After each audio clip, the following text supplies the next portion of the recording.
Hi friends, నేను మీ Shweta. Welcome back to our channel. ఈరోజు మన వీడియో వచ్చేసి చాలా ఈజీగా టమాటో తొక్కు పచ్చడి ఒక్కసారి ఇలా చేసి చూడండి, భలే రుచిగా ఉంటుంది. ఇంతకుముందు మీరు చాలా రకాల టమాటో పచ్చళ్ళు తిని ఉంటారు, కానీ ఈ పచ్చడి చాలా స్పెషల్ అండి. వేడి వేడి అన్నంలోకి, ఏ టిఫిన్లోకైనా ఈ పచ్చడి అనేది అద్భుతంగా ఉంటుంది. దీనికోసమైతే ముందుగా టమాటోలను తీసుకొని ఇలా హాఫ్గా కట్ చేసుకొని, టమాటాకు పైనున్న ముచ్చికను తీసుకొని పక్కన పెట్టుకోవాలి. మీరు కావాలంటే ఎక్కువ క్వాంటిటీలోనైనా రెడీ చేసుకోవచ్చు. నేను ఇక్కడ 6 టమాటోలనైతే తీసుకున్నాను. ఇలా ముక్కల్లా కట్ చేసుకొని పక్కన పెట్టుకున్న తర్వాత పాన్ తీసుకొని, పాన్ బాగా వేడెక్కాక ఒక పావు నూనె వేసుకొని, నూనె కూడా మరింత వేడెక్కాక ముందుగా కట్ చేసి పెట్టుకున్న టమాటో ముక్కల్ని ఒక్కొక్కటిగా పాన్‌లో సెట్ చేసుకొని, లో ఫ్లేమ్‌గా అడ్జస్ట్ చేసుకొని, మనం మూత కవర్ చేసుకొని ఈ టమాటో ముక్కల్ని 3 నిమిషాలు బాగా ఫ్రై చేసుకోవాలి. ఒక 3 నిమిషాల తర్వాత చూడండి, మనకు టమాటో ముక్కలనేవి ఒక సైడ్ బాగా ఫ్రై అయిపోయాయి.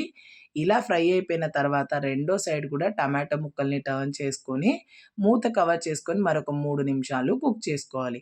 ఇక్కడ మనం ఫ్లేమ్ అనేది హై ఫ్లేమ్ కాకుండా లో ఫ్లేమ్‌లో గానీ, మీడియం ఫ్లేమ్‌లో కానీ కుక్ చేసుకోవాలి.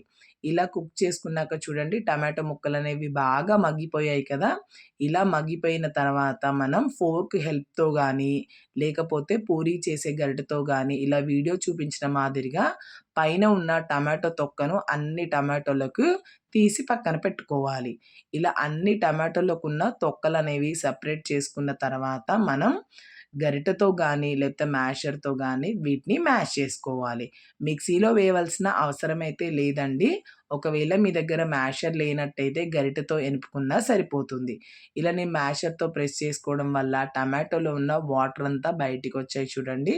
ఇలా వాటర్ అన్నీ బయటకొచ్చాక మనం మూత కవర్ చేసుకొని, టమాటో అనేది మరొక 2 నిమిషాలు బాగా మగ్గించుకోవాలి. ఒక 2 నిమిషాల తర్వాత టమాటా బాగా మగ్గాక టేస్ట్‌కి తగ్గట్టు సాల్టు, 2 టేబుల్ స్పూన్ల కారం అయితే తీసుకుంటున్నానండి. అలాగే దీంట్లోకి ఒక పావు టేబుల్ స్పూన్ వరకు పసుపు, ఒక చిటికెడు ఇంగువ అనేది వేసుకుంటున్నాను. ఇవన్నీ వేసుకున్నాక ఒకసారి బాగా కలుపుకొని, టమాటో అనేది బాగా గుజ్జుగా అయ్యేంత వరకు లో ఫ్లేమ్‌లో పెట్టుకొని కుక్ చేసుకోవాలి. ఒకసారి బాగా కలుపుకున్నాక మనం మరొకసారి మూత కవర్ చేసుకొని మరొక 3 నిమిషాలు బాగా కుక్ చేసుకోవాలి. ఇప్పుడు చూడండి, టమాటో అనేది మనకు బాగా పేస్ట్‌గా, గుజ్జు గుజ్జుగా వచ్చేసింది కదా! ఇలా వస్తే సరిపోతుందండి మనకు. ఇలా పేస్ట్‌లా వచ్చేసిన తర్వాత దీంట్లోకి సన్నగా చాప్ చేసుకున్న 2 పచ్చిమిరపకాయలనైతే వేసుకుంటున్నాను. పచ్చిమిరపకాయలు మీరు ఒకసారి కారానికి తగ్గట్టు చూసి వేసుకోండి. ఎందుకంటే ముందుగా మనం కారం వేసాం కాబట్టి. ఒకసారి పచ్చిమిరపకాయలు, టమాటాలో బాగా కలుపుకొని మూత కవర్ చేసుకొని ఒక నిమిషం పాటు కుక్ చేసుకోవాలి. ఇది మంచిగా బాగా కుక్ అయిపోయి మనకు పేస్ట్‌లా అయిపోయింది కదా! ఇంకా మనకు టమాటో తొక్కు పచ్చడి రెడీ అయినట్టేనండి. స్టవ్ ఆఫ్ చేసుకొని దీన్ని పక్కన తీసుకొని దీంట్లోకి సన్నగా తరుపుకున్న ఒక ఉల్లిపాయ ముక్కలు, అలాగే కొద్దిగా కొత్తిమీర వేసుకొని బాగా కలుపుకోవాలి. ఇలా మనం తాలింపు లేకపోయినా ఈ పచ్చడి అనేది చాలా రుచిగా ఉంటుందండి. మీరు ఒకసారి తప్పకుండా ట్రై చేయండి. వేడి వేడి అన్నం, చపాతీ, ఇడ్లీ, దోస దేంట్లోకైనా అద్భుతంగా ఉంటుంది. నేనైతే ఈ పచ్చడికి తాలింపు వేస్తున్నాను.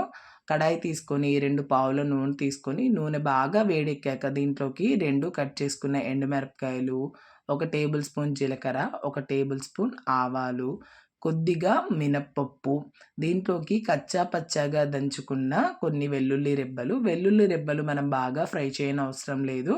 కొద్దిగా పచ్చివాసన పోయేంత వరకు ఫ్రై చేసుకొని, ఒక 3 రెమ్మల కరివేపాకు వేసుకొని, కరివేపాకు అనేది చక్కగా చిటపట్లాడిన తర్వాత మనకు పోపనేది చక్కగా ఫ్రై అయిపోయిందండి. ఇలా ఫ్రై అయిపోయిన పోపుని ముందుగా రెడీ చేసి పెట్టుకున్న టమాటో తొక్కు పచ్చడిలో వేసుకొని, ఈ పోపుని మనం పచ్చడితో బాగా కలుపుకోవాలి. అంతేనండి, ఎంతో రుచికరమైన టమాటో తొక్కు పచ్చడి అయితే రెడీ అయిపోయింది. ఈ పచ్చడి ఎక్కువ రోజులు నిలువ ఉండదు, కానీ వారం రోజుల వరకైతే ఫ్రిడ్జ్‌లో పెట్టుకొని స్టోర్ చేసుకోవచ్చు. వేడి వేడి అన్నం, ఇడ్లీ, దోస, చపాతీలోకి అద్భుతంగా ఉంటుంది.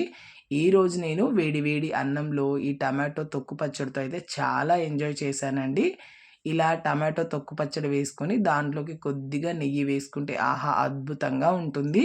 మనం తినేటప్పుడు ఇందులో వేసుకున్న పచ్చుల్లిపాయ పంటి కింద తాకుతుంటే చాలా అంటే చాలా రుచిగా అనిపిస్తుంది. మీరు ఒకసారి తప్పకుండా ట్రై చేయండి. మీకే విధంగా అనిపిచ్చిందో మీ ఎక్స్‌పీరియన్స్ తప్పకుండా నాతో షేర్ చేసుకోండి. వీడియో నచ్చినట్టయితే please like, share, subscribe my channel. మరికొన్ని ఇలాంటి వీడియోస్ కోసం మన ఛానల్‌ని ఫాలో అవుతూ ఉండండి. Thank you for watching my videos.